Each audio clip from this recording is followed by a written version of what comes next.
Health mix கஞ்சி எப்படி செய்கிறதுன்னு பார்க்கலாமா? நம்ம இந்த கஞ்சி மாவு மட்டும் ரெடி பண்ணி வச்சுக்கிட்டோன்னா ரொம்ப ஈஸியாக இருக்கும். ரொம்ப ஹெல்தியானது.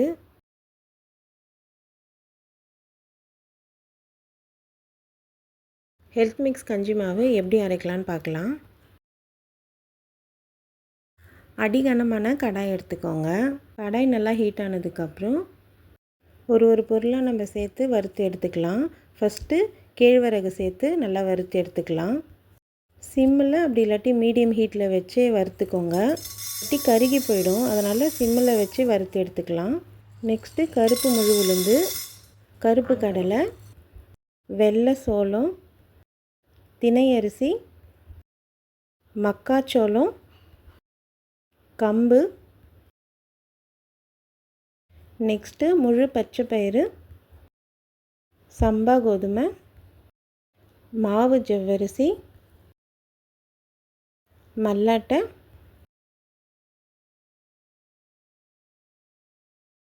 பொட்டுக்கடலை, சோயா பீன்ஸ்,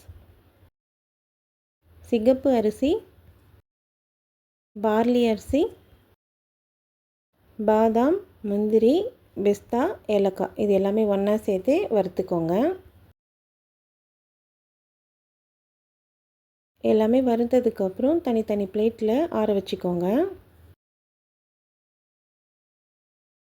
இந்த மாதிரி நல்லா ஆற விட்டுருங்க.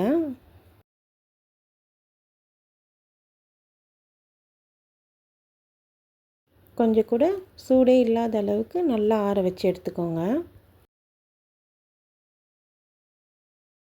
நல்லா ஆறுனதுக்கப்புறம் மாவு மில்லில் கொடுத்து அரைச்சிக்கோங்க.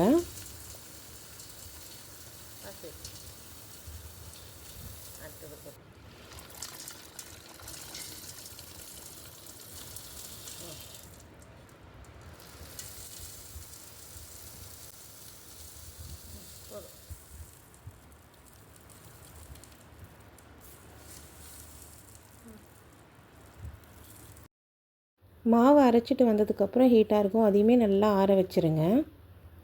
ஆற வச்சா தான் ரொம்ப நாள் வீணாகாமல் நல்லாயிருக்கும். நெக்ஸ்ட்டு ஹெல்த் மிக்ஸ் கஞ்சி எப்படி செய்கிறதுன்னு பார்க்கலாமா? பாத்திரத்தில் தண்ணி ஆட் பண்ணி நல்லா கொதிக்கட்டும். தேவையான அளவுக்கு ஹெல்த் மிக்ஸ் பவுடர் ஆட் பண்ணிக்கோங்க.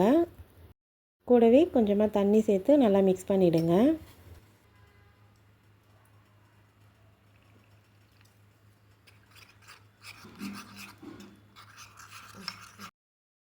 தண்ணி நல்லா கொதித்ததுக்கப்புறம் நம்ம மிக்ஸ் பண்ணி வச்சுருக்க ஹெல்த் மிக்ஸை அதையும் சேர்த்து நல்லா மிக்ஸ் பண்ணி விட்டுருங்க.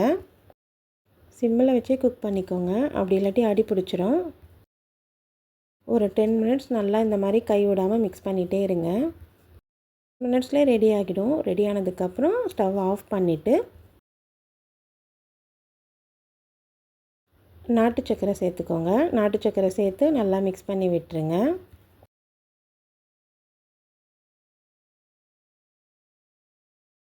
நெக்ஸ்ட்டு பால் சேர்த்துக்கோங்க.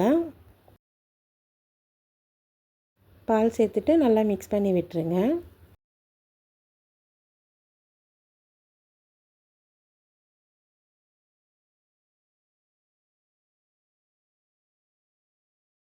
அவ்வளோதான், ஹெல்த் மிக்ஸ் கஞ்சி ரெடி. ட்ரை பண்ணி பாருங்கள்.